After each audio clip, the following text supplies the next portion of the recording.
ಇನ್ನು ಇನ್ವೆಸ್ಟ್ ಕರ್ನಾಟಕ ಸಮಾವೇಶಕ್ಕೆ ಎರಡನೇ ದಿನವೂ ಕೂಡ ಭರ್ಜರಿ ರೆಸ್ಪಾನ್ಸ್ ಸಿಕ್ಕಿದೆ. ವಿಜಯಪುರದಲ್ಲಿ 3,000 ಮೆಗಾವ್ಯಾಟ್ ವಿದ್ಯುತ್ ಉತ್ಪಾದನಾ ಘಟಕ ಮತ್ತು ವಿಂಡ್ ಟರ್ಬೈನ್ ಬ್ಲೇಡ್ ತಯಾರಿಕಾ ಘಟಕ ಸ್ಥಾಪಿಸೋಕೆ ಸುಜ್ಲಾನ್ ಕಂಪನಿ ಒಪ್ಪಂದ ಮಾಡಿಕೊಂಡಿದೆ. ವಿಜಯಪುರ ಅಥವಾ ಕಲಬುರಗಿಯಲ್ಲಿ ಪ್ರತಿದಿನ 800 ಟನ್ ಸಾಮರ್ಥ್ಯದ ಬಹುಬಗೆಯ ಬೇಳೆಕಾಳು ಸಂಸ್ಕರಣಾ ಘಟಕ ಸ್ಥಾಪಿಸೋಕ್ಕೂ ಕೂಡ ವಿಂಗ್ಸ್ ವಿಟೇರಾ ಕಂಪನಿ ಬಂಡವಾಳ ತೊಡಗಿಸಲಿದೆ. ಇಂದು ಫ್ಯೂಚರ್ ಆಫ್ ಇನೋವೇಷನ್ ಎಕ್ಸ್ಪೋಗೆ ಡಿಸಿಎಂ ಡಿಕೆ ಶಿವಕುಮಾರ್ ಮತ್ತು ಸಚಿವ ಎಂಬಿ ಪಾಟೀಲ್ ಚಾಲನೆ ಕೊಟ್ಟರು. ಹೂಡಿಕೆ ಸಮಾವೇಶದಲ್ಲಿ 40ಕ್ಕೂ ಹೆಚ್ಚು ಕಂಪನಿಗಳು ಭಾಗವಹಿಸಿವೆ. ಈ ಪೈಕಿ ಜಾಗತಿಕ ಮಟ್ಟದ ಕಂಪನಿಗಳು ಮತ್ತು ಪ್ರವರ್ಧಮಾನಕ್ಕೆ ಬರ್ತಾ ಇರುವ ನವೋದ್ಯಮಗಳೆರಡೂ ಕೂಡ ಇವೆ.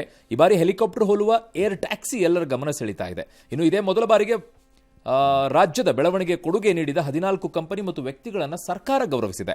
ಈ ಕ್ಷಣಕ್ಕೆ ಕೇಂದ್ರ ಸಚಿವ ಪಿಯೂಷ್ ಗೋಯಲ್ ಕೂಡ ಸಾಕ್ಷಿಯಾದರು. ಈ ಮಧ್ಯೆ ಬೆಂಗಳೂರಿನಲ್ಲಿ ಎರಡನೇ ಏರ್ಪೋರ್ಟ್ ಮೆರಿಟ್ ಆಧಾರದ ಮೇಲೆ ನಿರ್ಮಾಣ ಆಗುತ್ತೆ ಅಂತ ಹೇಳಿದ್ದಾರೆ. ಡಿಕೆ ಶಿವಕುಮಾರ್, ಪರಮೇಶ್ವರ್ ಸೇರಿ ಯಾರ ಒತ್ತಡಕ್ಕೂ ಕೂಡ ಮಣಿಯಲ್ಲ ಅಂತ ಸಚಿವ ಎಂಬಿ ಪಾಟೀಲ್ ಹೇಳಿರೋದು. ಸೆಕೆಂಡ್ ಏರ್ಪೋರ್ಟ್ ಆಗ್ತದೆ ನಿಮ್ಮ ಅದಕ್ಕೆ it will be merit based. ನಾವು ಯಾರಿದಕ್ಕೂ ಇದು ಮಾಡಲ್ಲ. ಡಿ ಕೆ ಶಿವಕುಮಾರ್ ಒತ್ತಾಯಕ್ಕೂ ಮಾಡಲ್ಲ, ಪರಮೇಶ್ವರ್ ಅವರು ಒತ್ತಾಯಕ್ಕೂ ಮಾಡಲ್ಲ, ಯಾರಿದಕ್ಕೂ ಇಲ್ಲ. ಅಲ್ಲಿ ವಯಬಿಲಿಟಿ ಏನಿರ್ತದಲ್ಲ ಅದು ಬೆಂಗಳೂರಿಗೆ ಒಳ್ಳೇದಾಗಬೇಕು, ಜನತೆಗೆ ಒಳ್ಳೇದಾಗಬೇಕು, ಆಮೇಲೆ ಇಂಡಸ್ಟ್ರೀಸ್ಗೆ ವಾಣಿಜ್ಯಕ್ಕೆ ಅನುಕೂಲ ಆಗಬೇಕು. ಅದು ಹೇಳಿದ್ದೀರಿ ಸರ್ ನೀವು ಎಂ ಬಿ ಪಾಟೀಲ್. ಯಾಕೆ ಅಂದರೆ ನಮ್ಗೆ ನಿಮ್ಮ ಮೇಲೆ ನನಗೆ ನಂಬಿಕೆ ಇದೆ ಈ ವಿಚಾರದಲ್ಲಿ. ಯಾಕಂದರೆ ಅವ್ರು ಬೆಂಗಳೂರಿನವರಲ್ಲ. ಹೌದು, ಹಂಗಾಗಿ ಅವ್ರಿಗೆ ಆಸಕ್ತಿಗಳು ಭಾಳ ಇಲ್ಲ.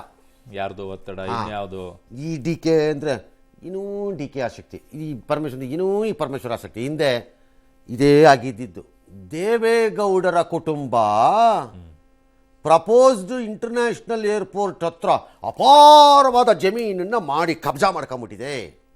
ಅದೇ ಆರೋಪನೆ ಬಂದಿದ್ದು. ಹಾಗಾಗಿ ಅಲ್ಲಿ ಮಾಡಿಬಿಟ್ರೆ ಲಾಭ ಆಗಿ ಅವ್ರು ಲಕ್ಷ್ಮೀ ಪುತ್ರರಾಗಿ ತಡೆಯೋಕ್ಕಾಗಲ್ಲ. ಅವ್ರು ಯಾರು ಅನ್ನೋದೇ ಸ್ಟಾರ್ಟ್ ಆಗಿದ್ದಿದ್ದು ರಾಜಕಾರಣದಲ್ಲಿ. ಇವತ್ತು ಹೇಳ್ತೀನಿ ಅದನ್ನು ಬೇಕಾದ್ರೆ. ಈಗಲೂ ಆರೋಪ ಮಾಡ್ತಾರೆ. ಅದಕ್ಕೆ ಎಂ ಪಿ ಪಾಟೀಲ್ರು ಸರಿ, ಬೆಂಗಳೂರಿಗೆ ಯಾವ್ದು ಒಳ್ಳೇದೋ ಅದು ಮಾಡಿ. ಸ್ವಲ್ಪ ಮೊದಲೇ ನಾನು ಒಬ್ಬನಿಗೆ ಹೇಳಿ ಒಂಚೂರು ಟಿ ವಿಲಿ ಹೇಳ್ಬಿಡ್ತೀನಿ.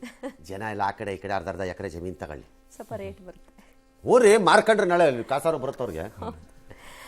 ಹೇಳಿಲ್ವಾ ಡಿ ಕೆ ಶಿವಕುಮಾರ್ ಎಲ್ಲ ಕಾಯಿರಿ, ರಿಯಲ್ ಎಸ್ಟೇಟ್ ವ್ಯಾಲ್ಯೂ ಬರುತ್ತೆ ಇಲ್ಲಿ ಅಡಿ ಲೆಕ್ಕಕ್ಕೆ ಅಂತ.